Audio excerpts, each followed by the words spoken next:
잘 지내셨어요? 네. 오늘 창세기 3장 15절 우선 잠깐 한 구절 보겠습니다. 창세기 3장 15절요. 잘 아는 말씀입니다. 내가 너로 여자와 원수가 되게 하고 네 후손도 여자의 후손과 원수가 되게 하리니 여자의 후손은 네 머리를 상하게 할 것이요 너는 그의 발꿈치를 상하게 할 것이니라 하시고. 아멘. 11절부터 우선 말씀을 보겠습니다. 아담과 하와가 숨었을 때에 하나님께서 찾아오셨고 10절에 보니까 하나님의 부르심에 대해 그가 이렇게 대답해요. 내가 동산에서 하나님의 소리를 듣고 내가 벗었으므로 두려워하여 숨었나이다. 보통 뒤에 가로넣기를 한다면은 일반적으로 사람들이 어떤 단어를 써넣을 수 있겠어요? 내가 벗었으므로 창피해서 부끄러워서 그렇게 연결되기 쉬운데 성경에는 내가 벗었으므로 두려워하여 숨었나이다. 하나님께서 다시 이제 대화를 이어가요. 누가 너의 벗었음을 네게 알렸느냐? 내가 네게 먹지 말라 명한 그 나무 열매를 네가 먹었느냐? 두 가지 질문을 하나님께서 하세요. 누가 너의 벗었음을 네게 알렸느냐? 그 다음에 내가 네게 먹지 말라 명한 그 나무 열매를 네가 먹었느냐? 왜 하나님께서 이런 질문을 연달아 하셨을까요? 하나님이 아담과 하와가 먹었는지를 몰라서 물어요. 근데 아시면서 왜 또 물어요? 유도지는 예. 분명히 하나님은 너무나 잘 아시는데 왜 이 질문을 한? 누가 너의 벗었음을 알렸느냐? 내가 네게 먹지 말라 한 식관을 네가 먹었느냐? 예. 그러한 질문을 통해서 아담과 하와에게 자기들의 잘못을 깨닫고 하나님 앞에 잘못했습니다. 회개할 수 있는 그런 기회를 주시기 위해서 하나님께서 질문을 던진 것처럼 보입니다. 그런데 하나님께서 그런 질문을 하신 의도와는 딴판으로 12절에 아담이 이르되 하나님이 주셔서 나와 함께 있게 하신 여자 그가 그 나무 열매를 내게 주므로 내가 먹었나이다. 여기 어떤 모습입니까? 핑계 누구에게? 하나님에게 책임을 전가하고 또 하와 여자에게 예? 하나님이 주셔서 나와 함께 있게 하신 여자 그가 그 나무 열매를 내게 주므로 내가 먹었다. 그러니까 하나님에게 책임을 전가하고 또 자기 아내에게 책임을 전가합니다. 자기가 자기 잘못을 인정을 해야 되는데 앞서가는 선진조국이 예. 하나님의 기대는 뭐예요? 자기 잘못을 인정하기를 원하는데 하나님에게 책임 전가하고 그러니까 탓한다 그거예요. 핑계하고 예? 자기 합리화하고 처음에 하나님께서 아담에게 자기 아내를 만들어서 데리고 왔을 때는 내 뼈 중에 뼈요 살 중에 살이라고 그것만 이제 기록해 놓았지만 하나님 앞에 얼마나 고맙다고 했겠어요. 예? 예? 연신 하나님 앞에 감사하다고 했을 거예요. 그리고 또 이 죄를 범하기 전에 둘이서 에덴 동산에서 아기자기하게 재밌게 행복하게 지내다가 하나님 오면은 또 개인적으로 또 하나님께 가가지고 오늘 이러한 일을 하고 둘이 지냈는데 하나님 너무 좋다고 그러던 그가 하나님에게 책임을 전가하고 또 자기 아내에게 자기 아내 탓을 돌리는 인간의 모습입니다. 이거는 인간이 죄를 범하고 난 다음에 점점 망가지고 인간의 그 품성이 많이 타락된 다음에 상황도 아니고 죄를 범하고 얼마 지나지 않은 상태에 벌써 이렇게 되는 거예요. 그것은 죄의 파괴력이 얼마나 크냐 하는 것을 우리에게 보여주는 겁니다. 바로 인간을 뭐 했는가? 변질시켜 버린 거예요. 바로 죄의 파괴력입니다. 죄의 파괴력. 예? 죄의 파괴력이 얼마나 무서운가 하는 것을 우리가 여기서 볼 수가 있습니다. 원래 아담이 먹을 때에 어떤 동기로 먹었다고 우리가 추측할 수 있어요? 아담이 처음에 선악과를 따 먹을 때 하와가 먼저 먹고 난 다음에 다른 때보다 더 아양을 떨고 이쁜 짓을 하고 할 때 이제 아담은 직감적으로 알았어요. 근데 이 여자 어떻게 된다고 앞으로 조금 있으면 죽는다 그거요. 그때는 이렇게 예쁜 여자 자기 아내가 죽고 자기 혼자 생각하니까 예. 그때는 뭐예요? 차라리 운명을 같이 해야 되겠다 이런 마음으로 먹었던 거예요. 그때는 우리가 있죠. 그때는.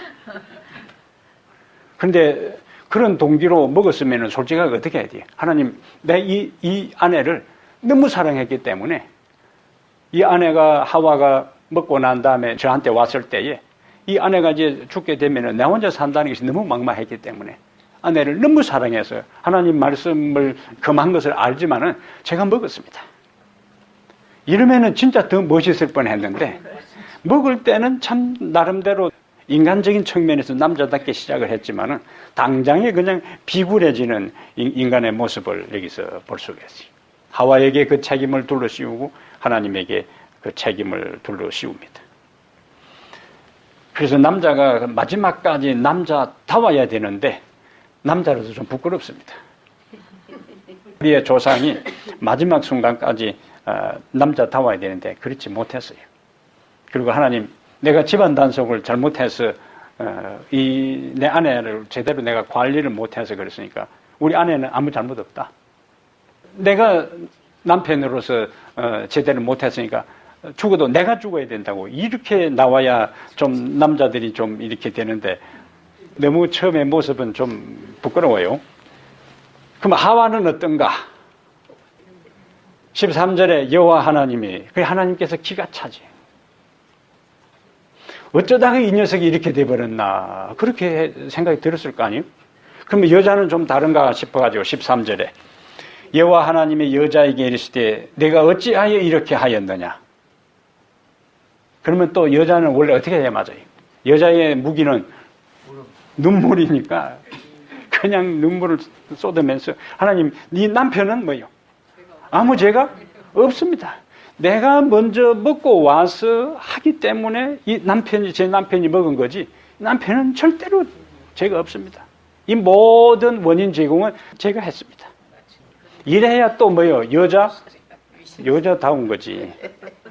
그래서 이 땅에 우리가 사는 날 동안 남자 여자 서로 남자는 다 그래 여자는 다 그래 그렇게 할 것도 없어요.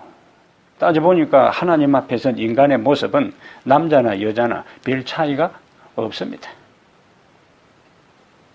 여기도 내가 어찌 이렇게 하였느냐 할 때 여자가 이르되 뱀이 나를 꿰므로 내가 먹었나이다. 이거는 아담이 한 대답이나 별 차이가 없어요.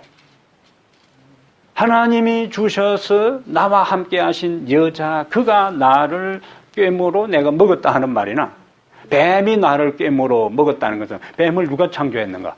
하나님이 창조했고 또 은연중에 하나님 뱀이 왜 에덴 동산에 얼쩡거리도록 그리고 사단이 그 뱀을 활용해서 매개체로 해서 나를 유혹하도록 했습니까? 하와도 은연중에 이 책임을 하나님과 다른 존재에게 넘기는 것을 볼 수가 있어요. 그래서 부조선자 57페이지에는 왜 당신께서 뱀을 창조하셨습니까? 왜 뱀이 에덴에 들어오도록 허용하셨습니까? 이것은 여자의 변명 가운데 암시된 것이었다 그랬어요. 그래서 사람들은 겸손하게 그들의 죄를 자복하는 대신에 그 책임을 다른 사람에게 환경에 또는 하나님께 씌움으로 자신들을 방어하려고 애쓴다. 사람들이 보통 뭐 때문에는 조상 탓이라고 하고, 예? 잘 그러고, 그 다음에 또 더 힘든 어려운 일이 있으면은 하나님이 왜 나에게 이런 일을 당하도록 하시냐고. 평소에 그가 하나님 중심으로 그렇게 산 사람은 힘들 때에 하나님이 나에게 이렇게 어렵게 했다고 하지 않습니다. 그런데 꼭 그렇게 말하는 사람은 평소에 하나님도 안 찾는 사람이 힘든 일만 있으면은 하나님이 계시면 왜 이런 일이 있냐고. 평소에 하나님의 계심을 인정하고 그렇게 하면은 그래도 이해되지만은 평소에는 하나님의 계심을 인정하지도 않다가 힘든 일이 있으면은 하나님이 계시면 왜 이런 일이 일어나냐고. 그렇게 한다는 거죠. 못된 습관이에요. 예. 그렇게 하면 안 되는 거예요. 그렇게 하면은. 아담과 하와는 자신들이 먹은 사실 자체는 부인하지 않았어요. 그런데 둘 다 핑계하고 변명하고 탓을 돌리고 책임을 넘겼습니다. 그럼 뭡니까? 둘 다 회개하는 모습을 보여주지 못했다는 거예요. 그러면 둘 다 합리화시켰어요. 이것이 인간의 마음속에 다 흐르는 본능적인 모습인데 우리 한번 생각해 보겠어요. 다윗하고 사울하고 여러 차이가 있지만은 오늘 이 내용하고 연결해서 다윗이 했던 경험하고 사울의 경험 가운데 어떤 차이가 그들의 운명을 바꾸어 놓았을까? 다윗을 이야기할 때는 사도행전 13장에 하나님께서 내 마음에 합한 자로 이야기했고 사울은 마지막에 자살로 그의 인생의 막을 내렸는데 무엇이 이 다윗과 사울의 이 운명이 하늘과 이 땅이 만날 수 없는 것 같은 간극을 가져왔을까요? 다윗이 범죄했을 때에 어느 선자가 왔어요? 나단 선자가 왔어요.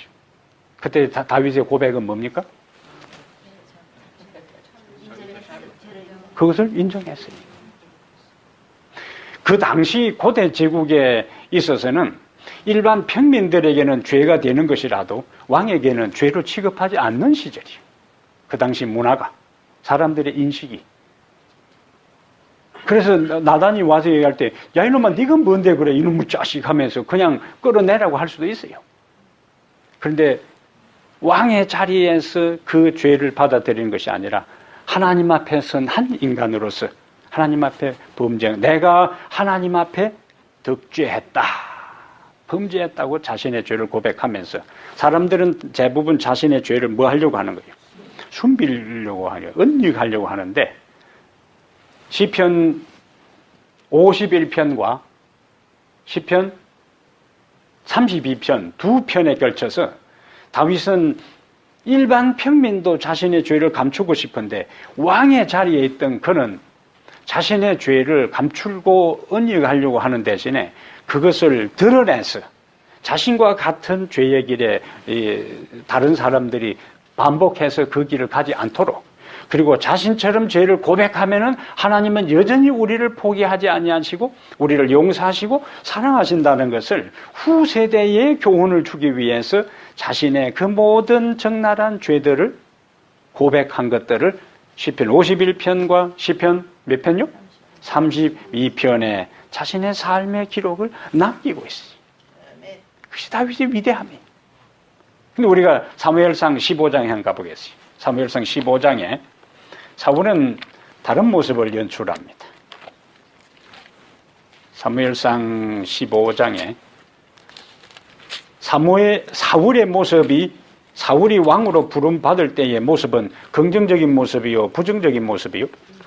긍정적인 모습이에요. 사울은 준수했고 또 머리도 일반 사람들보다 어깨 하나 위에 될 정도로 이 품위가 있었고 당당했다 그거예요.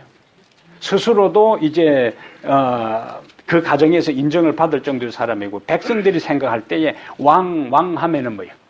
그래도 뭐 이 왕복을 입고 등장하면은 풍채가 있어가지고, 예? 이야, 저분이 우리의 왕이라고 하는 백성들이 자부심을 가질 수 있을 정도의 그런 모습이었어요. 외모도 그랬고 신앙적인 면에 있어서도 그는 겸손했어요. 나중에 사무엘이 공식적으로 개인적으로 기름을 부은 다음에 백성들을 모아놓고 공식적으로 기름을 부을 할 때 보니까 사울이 없었어요. 그리고 저 다른 그 농기군지 뭐 그 사이에 숨어 있었어요. 그것은 그만큼 나 같은 사람이 어떻게 이 나라의 왕으로서 백성을 통치할까 하는 그 겸손함이 있었다.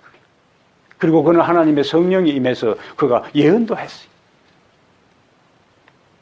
그런데 왜 그가 하나님의 영이 떠나고 부리는 악신이 그에게 임하게 되는 비극을 초래하게 되었는가? 15장, 사무엘상 15장에 보면은 하나님께서 사울에게 뭐라고 말씀하셨냐면은 2절 한번 보세요. 2절, 3절 보면은 만군의 여호와께서 이같이 말씀하시기를, 그것은 하나님의 명령이란 이야기요. 어떤 명령인가? 아말렉이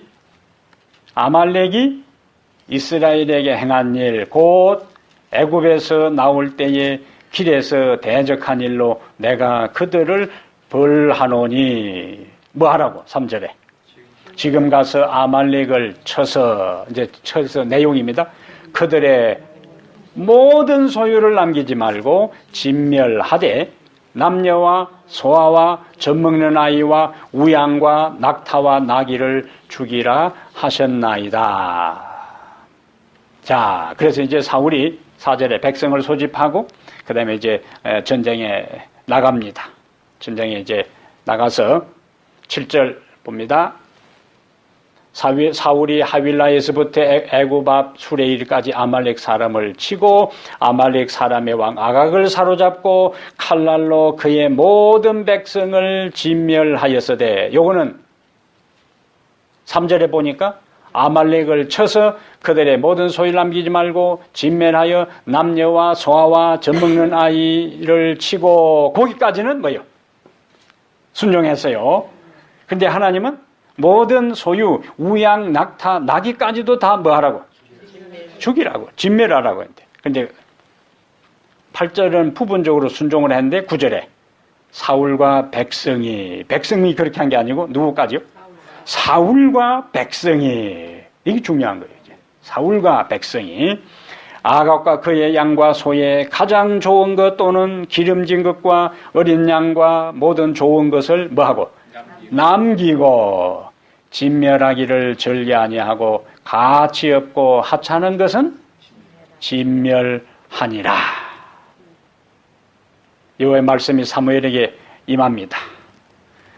그리고는 이제 하나님, 이 사무엘이 근심하고 온 밤을 여호와께 기도한 다음에 일찍 12절 사무엘이 사울을 만나려고 아침에 일찍 일어났더니 어떤 사람이 사무엘이 말하여 이르되 사울이 갈멜에 이르러 자기를 위하여 기념비를 세우고, 이때부터 벌써 뭐예요?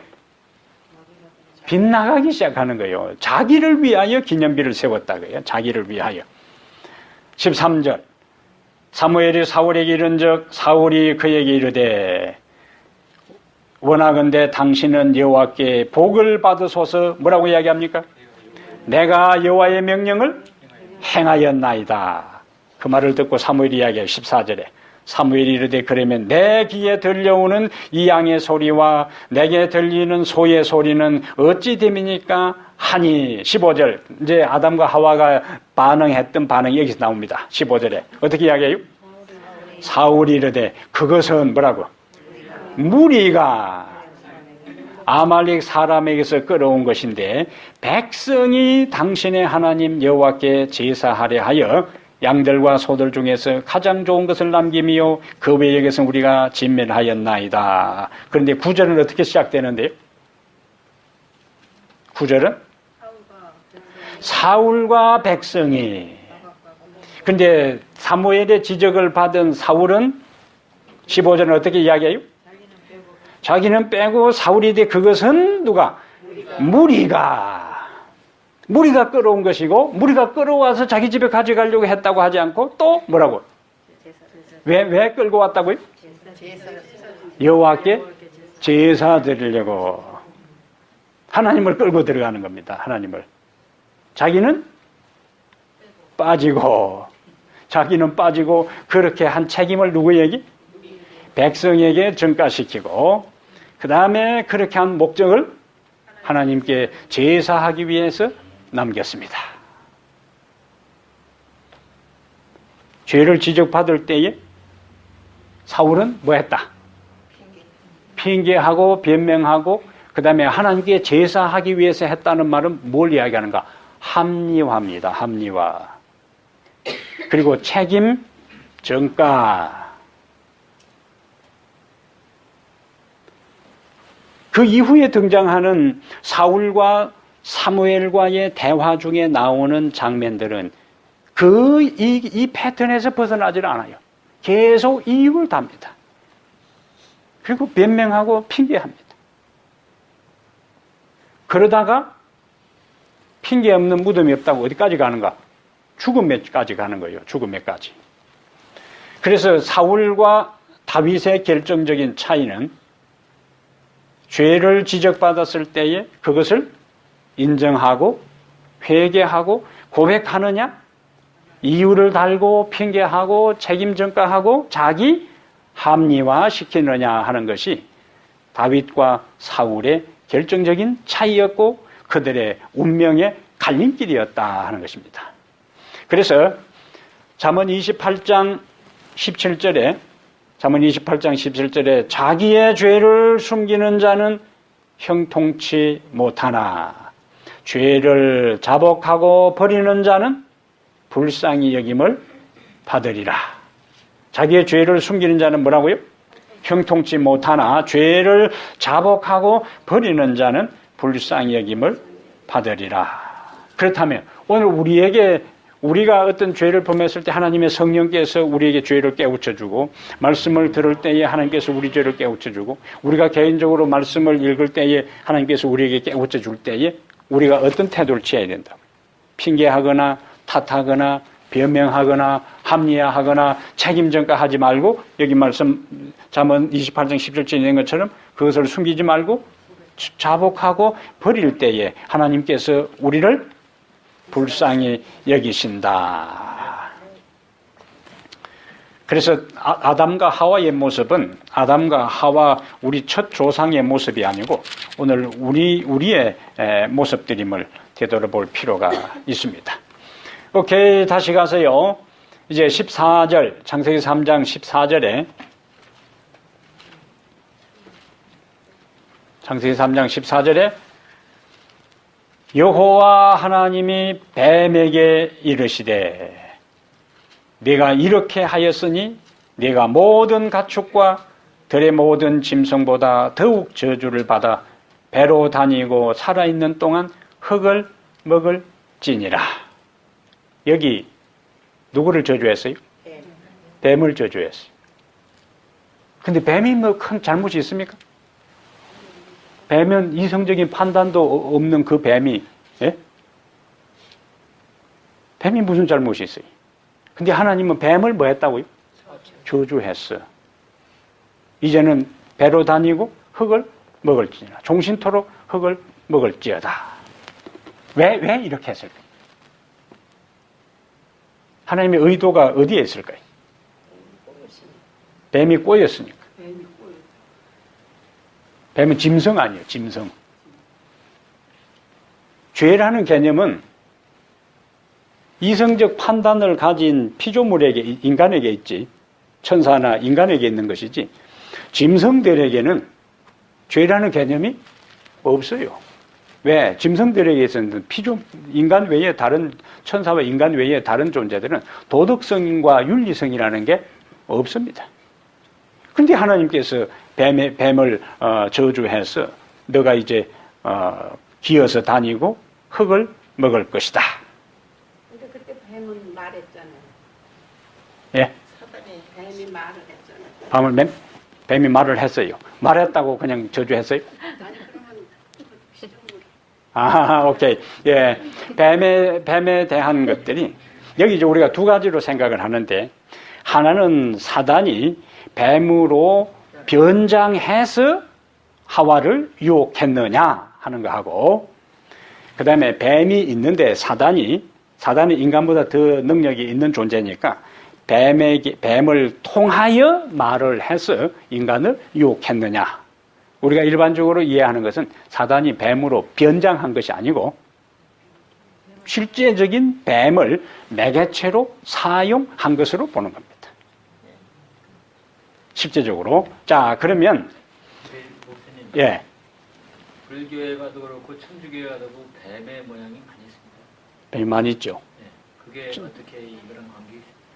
절에 예를 들면은 서양은 기독교적인 문화 영향이기 때문에 대부분 뱀에 대한 상징들이 부정적이고 사단하고 연결되어 있고, 동양은 반대로 다 긍정적이요. 뱀과 용이라는 게 절에 가면은 용이 있고 다 그렇잖아요. 예, 다 긍정적이요. 그만큼 이 종교적 배경 자체가 사단 문화라는 이야기요, 한마디로. 천주교는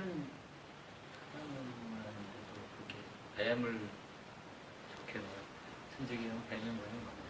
천주교 바티칸 시티의 그 우측에도 이 뱀에 이렇게 조각되어 있는 것이 있고, 그 안에 미사하는 거기에도 밑에 막 용을 조각해 놓은 게 있는데, 그 우리가 성경에 보는 그대로예요.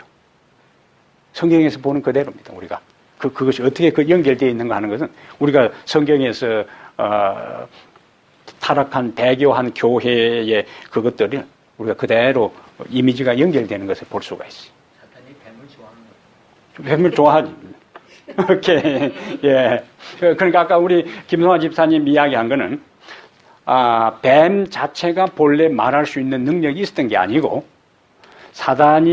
뱀이 모든 피조물 가운데 가장 아름답고 가장 지혜로웠기 때문에 사단이 가장 그 탁월한 존재를 자기가 인간을 타락시키는 데 있어서 매개체로 이용한 거예요.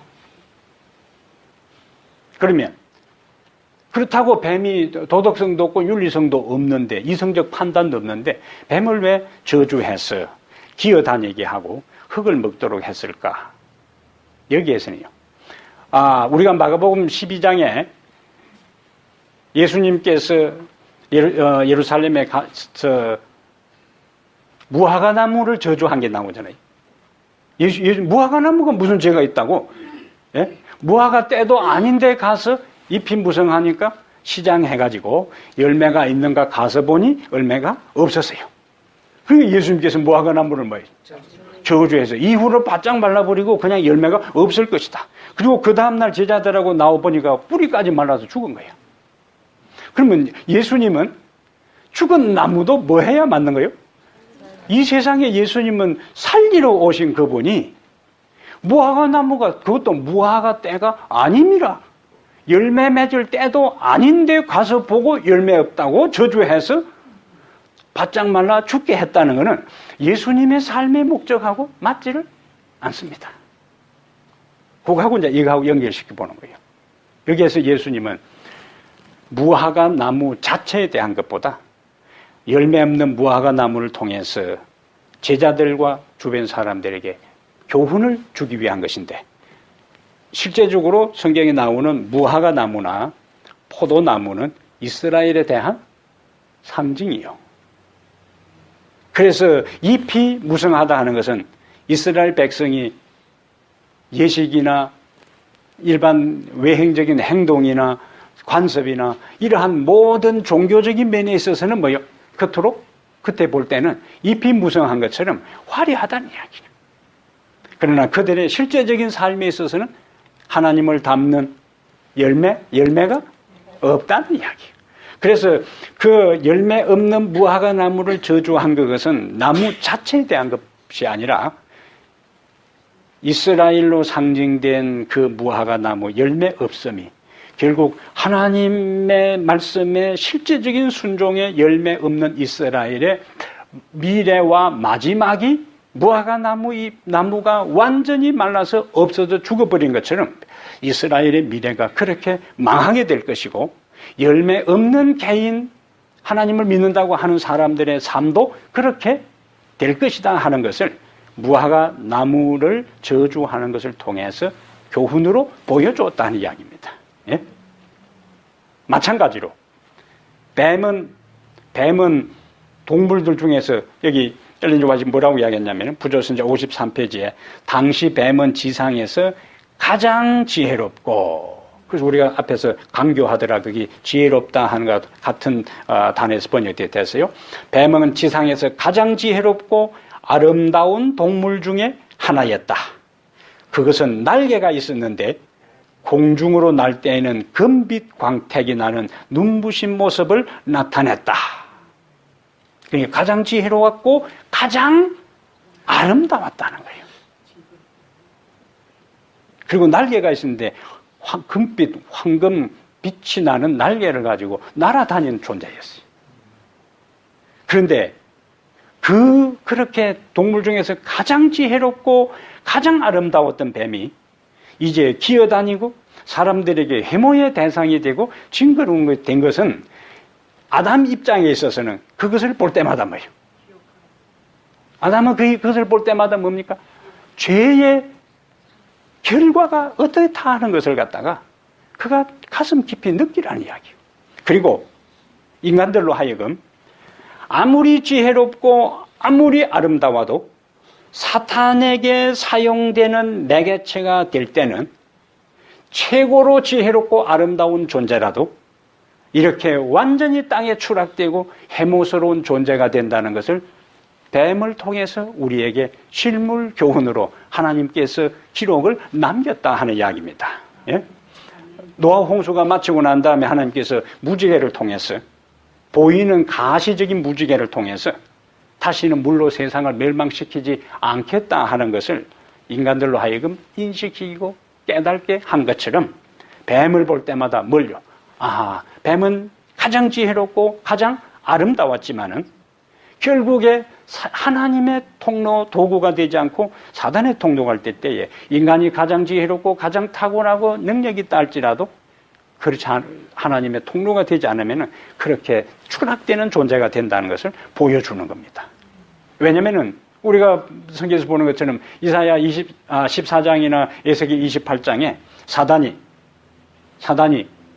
가장 아름다운 존재였고 지혜로운 존재였고 그 다음에 하나님의 화강석 사이에 다녔던 존재였는데 그가 하나님 앞에 순종하지 않을 때에 땅에 떨어지고 내가 쫓겨지는 존재가 된 것처럼 뱀을 통해서도 바로 그 사실을 우리에게 교훈시켜 주는 겁니다. 아담과 하와는 그것을 볼 때마다 그것을 자꾸 이제 뱀은 다르잖아요. 예, 구리뱀은 다르죠. 구리뱀은 1차적으로 예를 들면 이제 사단에 대한 것인데 그렇잖아요. 이스라엘 백성들이 광야를 지나갈 때에 불뱀이 물어가지고 그들이 이제 죽었다고요. 그것은 우리 인간이 사단의 죄의 독립발에 물려가지고 다 죽게 되는 예외 없이 아무도 예외 없이 그 뱀에 물린 자들은 예외 없이 다 죽었어요. 죽는 거라. 마찬가지로 사단의 독립발에 이 죄의 독립발에 물린 존재들은 다 죽는다는 거예요. 그런데 예수님께서 민수기 14장에 나오는 21장에 나오는 민수기 21장에 나오는 그 사건을 가지고 요한복음 3장에서 모세가 광야에서 뱀을 든 것 같이 인자도 들려야 하리니 이는 저를 믿는 자마다 영생을 얻게 하기 위해서 구원을 얻도록 하기 위해서 했다 그랬어요. 그것은 뱀은 뱀인데 실제적인 뱀을 달아놓은 것이 아니고 구리를 녹여서 만든 뱀이었다. 그러니까 1차적으로는 인간들이 사단의 독립발에 물려 죽는 것이지만은 그러나 달려있는 그 뱀은 이제는 활동하고 물고 독을 뿜는 그런 뱀이 아니라 그냥 구리로 만든 뱀이었다. 그래서 그 너머에 있는 예수 그리스도. 그것을 예수님의 요한복음 3장에서 자신을 바라보고 믿는 구원받을 자들의 모습으로 연결시켰어요.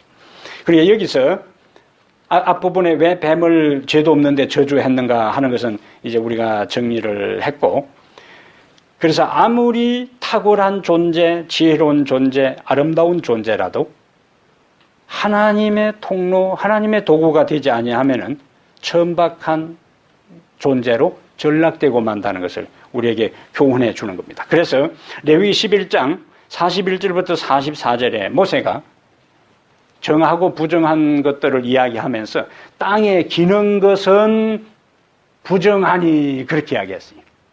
예? 땅에 기는 것은 레위 11장 41절부터 44절에 땅에 기는 것은 부정하니 이러이러한 것은 먹지 말라. 그러니까 기는 것은 뭐하고 연결시켰다고요? 부정한 것으로 연결시켰어요.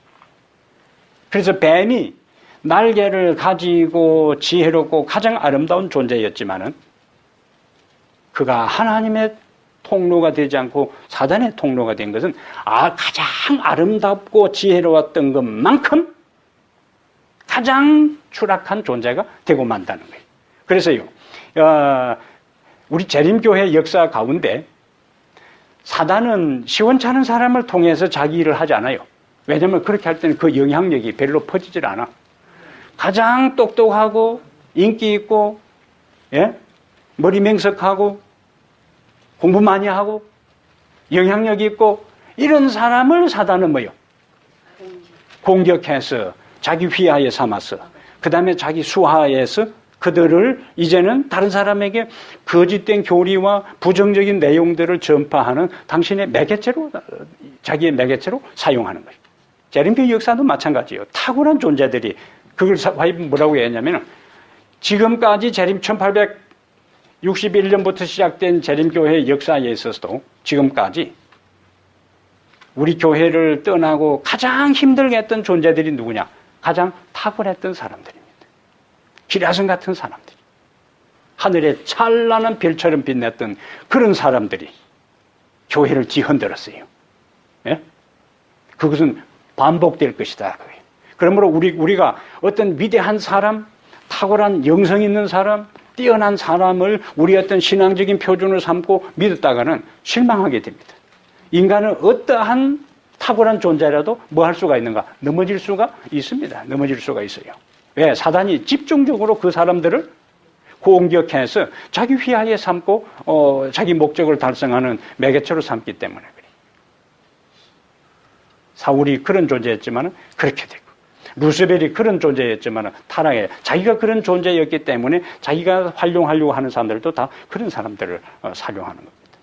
이러한 것들을 우리가 이 가장 아름다웠던 뱀이 땅에 기는 그러한 저주받은 동물이 된 걸 통해 아름답고 지혜가 하나님에게 사용되지 않을 때에 어떻게 된다 하는 것을 우리에게 보여주는 거예요. 오케이, 그 다음에 배로 다니고 살아있는 동안 뭐 하라고요? 흙을 먹을지니라. 이것이 이제 성경을 공격하는 자들에게 있어서 표적입니다. 뱀은 흙을 먹는 게 아니거든요. 뱀은 흙을 먹고 사는 존재가 아니에요. 근데 여기는 흙을 먹을 것이다.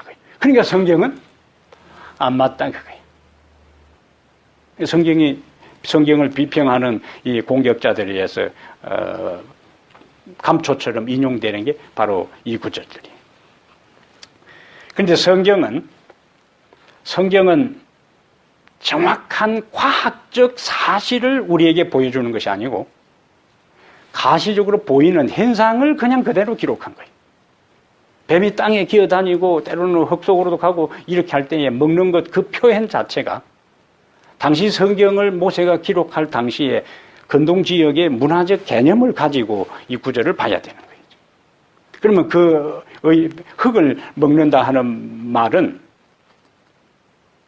우리가 전도서 1장 4절 5절에 보면은 솔로몬이 뭐라고 했냐면은 지구가 태양을 돈다고 이야기하지 않고 해가 동에서 떠서 서로 가고 하는 이렇게 이야기했어요.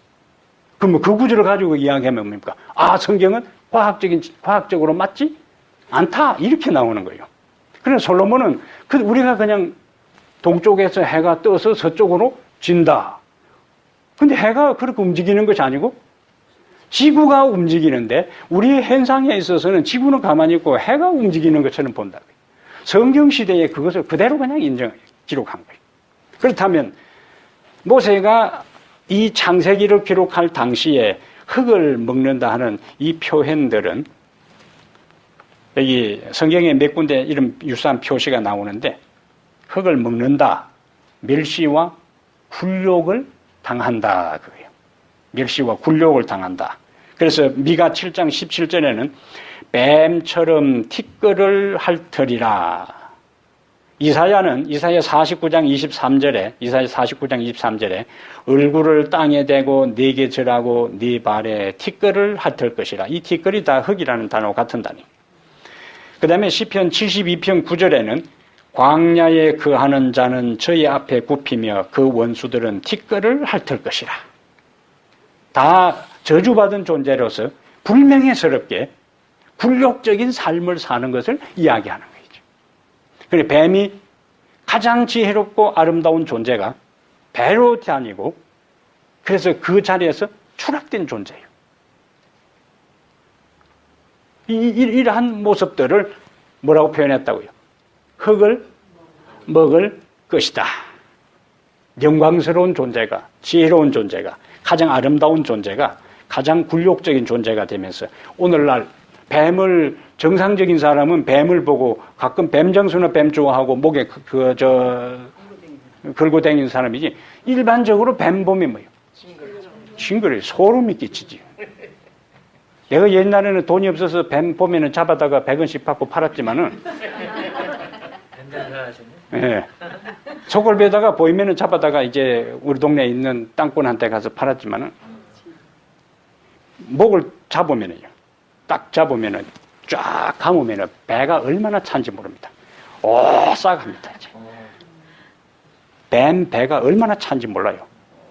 딱 잡고 쫙 감으면은 그래도 그 백은 벌려고 그거 땅집 가지까지는 온 몸이 뭐 소름이 끼치죠. 온 몸이. 그래도 옛날에 뱀을 잡아본 이 내공이 쌓였는데도 요즘 그 공원에 산책하다가 뱀이 휙 지나가면은 썸칫하지요. 뱀이 참 첩대요. 물리받거든요. 물리받는데 다리를 치니까 막 쳐요, 다리가. 물리면 죽지 뭐. 이빨 6개네. 뱀 이빨이 6개요? 예? 뱀한테 물렸어요. 나중에 따님한테 이야기해 주세요. 차 타고 가면서. 그래서 우리가 그리스도인의 삶으로서 우리가 하나님의 백성으로서 마지막까지 우리의 아름다움과 우리의 하나님 안에서의 믿음의 길을 그대로 지켜나가야지. 그렇게 하지 못할 때에 이 뱀의 모습처럼 지혜롭고 아름다웠던 뱀이 땅에 기어다니면서 다른 사람에게 해모스럽고 치욕을 가져다 주고 그다음에 이 몸의 전율을 느끼게 하는 이 그런 존재가 될 위험성이 우리들이 있기 때문에 우리들 하루하루의 삶의 모습들이 우리에게 얼마나 경성하고 너희가 믿음에 있는가 너희 자신을 시험하고 확정하라 하는 말씀에 우리가 귀 기울여야 할 필요가 있습니다. 오케이, 15절 이제 보겠어요. 15절을 우리가 항상 강조하는 대로 뭐라고 부른다고요? 원복음이라 그랬어요. 최초의 구속의 약속이라 그랬습니다. 오늘 그걸 잠깐 좀 분석을 해보겠어요. 내가 너로 여자와 원수가 되게 하고, 그러면 여기 여자가 나오고 너 뱀이 나오지요. 여자는 지상에서 하나님의 섭리를 이루어가는 교회입니다. 그 다음에 뱀은 우리가 계시록 12장 7절부터 9절에 보는 것처럼 마귀요, 사단을 상징합니다. 내가 너로 여자와 원수가 되게 하고 내 후손도 여자의 후손과 원수가 되게 하리니. 그러면 여자의 후손이 나오고 누구의 후손이요? 뱀의 후손이 나와요. 여자의 후손은 1차적으로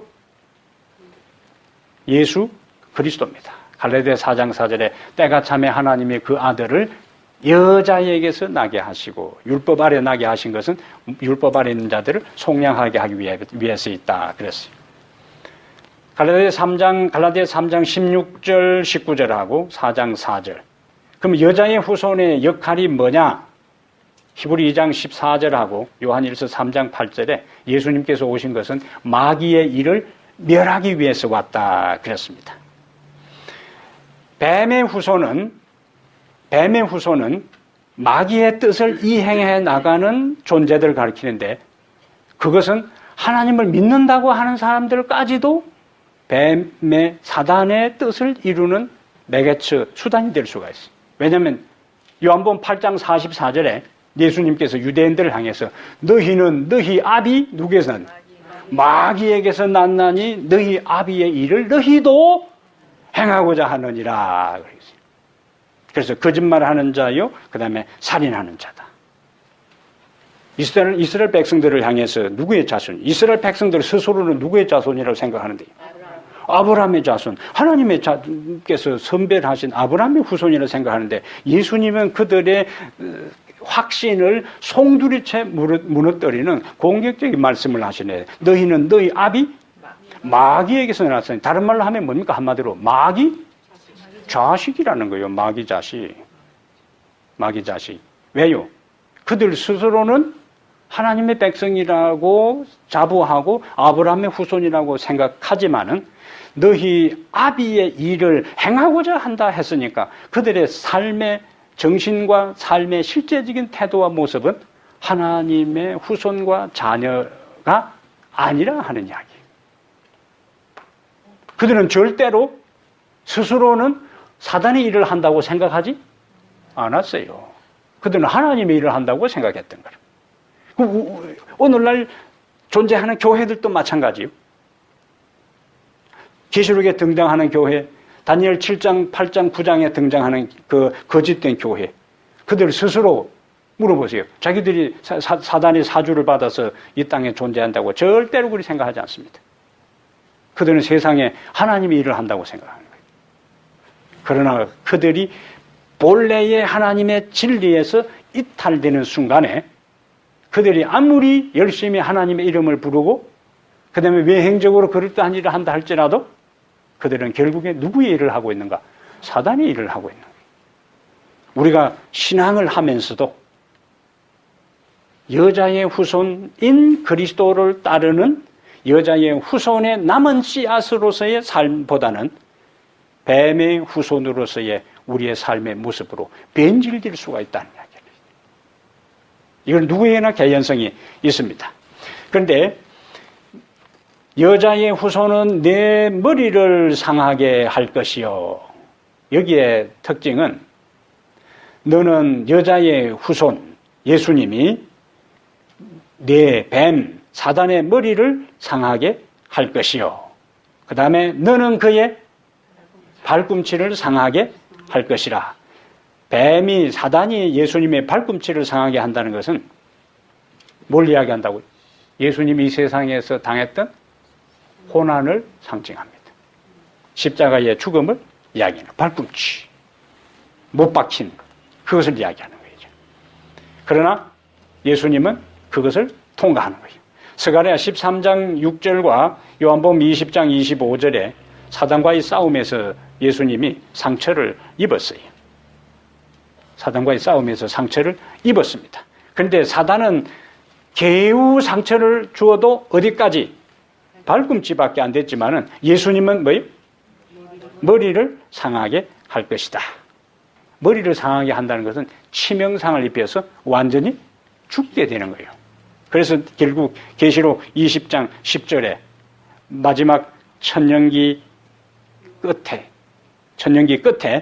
사단과 모든 악의 세력들이 완전히 소멸되는 일들이 있게 되는 거예요. 그러니까 이미 창세기 3장 15절에는 그리스도와 사단, 그리스도를 따르는 무리와 사단을 따르는 존재들 사이에 피할 수 없는 한판 승부, 선악의 싸움이 전개될 것을 에덴 동산에서 하나님께서 아담과 하와에게 이미 이 사실을 선포하셨는데 중요한 것은 그 마지막이 하나님의 백성들의 궁극적인 승리요.